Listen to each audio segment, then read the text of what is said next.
ഏത് ദിവസവും ആവട്ടെ, ഏത് മാസവും ആവട്ടെ, നമ്മൾ ഓതിക്കഴിഞ്ഞാൽ അള്ളാഹു തആല ഇത് ഓതിയവന് പ്രതിഫലം കൊടുക്കാതെ പടച്ചോൻ വെറുതെ ആക്കൂല എന്നാണ്. അത്രമാത്രം നേട്ടങ്ങളുള്ള 2 ആയത്തുകളാണ് ഇൻഷാ അല്ലാഹ് ഇനി പറയാൻ പോകുന്നത്. സിറുൽ ഖുർആൻ, ഖുർആനിന്റെ രഹസ്യം എന്ന് പരിചയപ്പെടുത്തിയ 2 ആയത്തുകൾ. നിങ്ങൾക്ക് പറ്റുന്ന രൂപത്തിൽ ഇന്നത്തെ മഗ്‌രിബിന് മുമ്പ് ഓതി എത്രയാണോ ഓതാൻ പറ്റുന്നത് അത്രയധികം ഓതുക. ഈ 2 ആയത്തുകൾ ഒരുപാട് നേട്ടങ്ങളുണ്ട് ഉമ്മമാരെ, ഒരുപാട് നേട്ടങ്ങളുണ്ട്. ഇതിന്റെ നേട്ടമായി മഹാന്മാർ പറയുന്നു. അതായത് പ്രഭാത സമയത്തും പ്രദോഷ സമയത്തും, അതായത് രാവിലെ സുബ്ഹി നമസ്കാരത്തിന് ശേഷവും വൈകിട്ട് മഗ്‌രിബിന് ശേഷമോ അല്ലെങ്കിൽ ഇശാഇന് ശേഷമോ 7 പ്രാവശ്യം വീതം ഈ ആയത്തുകൾ ഒരു മനുഷ്യൻ ഓതിക്കഴിഞ്ഞാൽ, ഒരാൾ ഓതിയാൽ അമീന മിൻ കുല്ലി മക്റൂഹിൻ, വെറുക്കപ്പെട്ട എല്ലാ കാര്യങ്ങളെ തൊട്ടും അല്ലാഹു സുബ്ഹാനഹു തആല അവനിക്ക് കാവൽ കൊടുക്കുന്നതാണെന്നാണ്. നമ്മുടെ ജീവിതത്തിൽ വെറുക്കുന്ന ചില കാര്യങ്ങളുണ്ട്.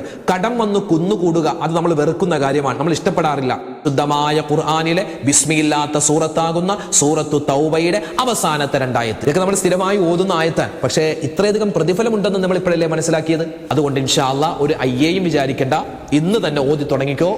കാണാതെ പഠിച്ചാൽ ഏറ്റവും നല്ലതാണ്. കാണാതെ പഠിച്ചാൽ നമുക്ക് എപ്പോഴും ഓതിക്കൊണ്ട് നടക്കാമല്ലോ. അതുകൊണ്ട് എൻ്റെ ഉമ്മമാരെ, നിങ്ങൾക്ക് ഏത് സമയത്ത് ഓതാം, വാപ്പമാരെ നിങ്ങൾക്കും ഓതാം. വീട്ടിൽ വെച്ച് ഓത്, നമ്മൾ വാഹനത്തിൽ പോകുമ്പോൾ ഓത്, അള്ളാഹുവിന്റെ കാവലുണ്ടാകും. ഇത് സിറുൽ ഖുർആൻ, ഖുർആനിന്റെ മുഴുവൻ രഹസ്യങ്ങളും അടക്കപ്പെട്ടിട്ടുള്ള ആയത്താണ്. മാത്രമല്ല നബി സല്ലല്ലാഹു അലൈഹി വസല്ലമ തങ്ങളെ പറ്റി വിവരിക്കുന്ന ആയത്താണ്, നബി തങ്ങളുടെ വിശേഷണങ്ങൾ പറയുന്ന ആയത്താണ്. അതുകൊണ്ട് നബിയോടുള്ള മഹബ്ബത്ത് കൂടും, നബിക്ക് നമ്മളോട് ഇത് ഓതുന്നവനോടുള്ള മഹബ്ബത്ത് ഇഷ്ടം കൂടുമെന്നാണ്. മാത്രമല്ല ഇത് ഓതുന്ന സമയത്ത് അള്ളാഹുവിന്റെ ഇസ്മുകൾ അടങ്ങിയതായതുകൊണ്ട് ഇത് ഓതിട്ട് ദുആ എന്നാൽ അള്ളാഹു നമ്മുടെ ദുആ സ്വീകരിക്കുമെന്നാണ്. അള്ളാഹു തആല ഇത് ഓതുന്ന സമയത്ത് എന്തൊക്കെ മനസ്സിൽ നമ്മുടെ നിയ്യത്തുകളുണ്ടോ എല്ലാം അള്ളാഹു ഹാസിലാക്കി തരുമാറാവട്ടെ. നമ്മുടെ രോഗങ്ങൾ അള്ളാഹു തആല ഈ ആയത്തിന്റെ ബർക്കത്ത് കൊണ്ട് മാറ്റി തരുമാറാവട്ടെ ഇൻഷാ അല്ലാഹ്. അഊദു ബില്ലാഹി മിനശ് ശൈത്വാനിർ റജീം.